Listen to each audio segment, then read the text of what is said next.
Hello दोस्तों, आज हम बनाएंगे रसगुल्ला। रसगुल्ला बनाने के लिए हम बाजार से 500 ग्राम चना खरीद के ले आए और उसको हम अभी अच्छी तरीके से बाइंड कर लेंगे। और उसको हम सूजी डाल के 5 से 6 मिनट तक उससे अच्छी तरीके से बाइंड कर लेंगे। 5 से 6 मिनट तक बाइंड करने के बाद ये अच्छे तरीके से मिक्स हो गया। अब इसको हम छोटे छोटे बॉल कर देंगे। ऐसे छोटे छोटे गोल कर देंगे। उसके बाद हम सारे गोल अच्छे तरीके से गोल कर लेंगे। उसके बाद हम गैस ऑन करके हम पानी और चीनी शुगर को अच्छे तरीके से मिक्स कर लेंगे।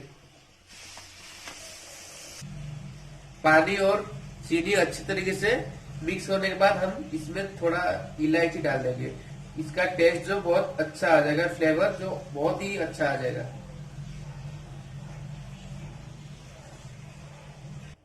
पानी और शुगर अच्छी तरह से बॉईल होने के बाद हम उसमें एक एक करके रसगुल्ला डाल देंगे।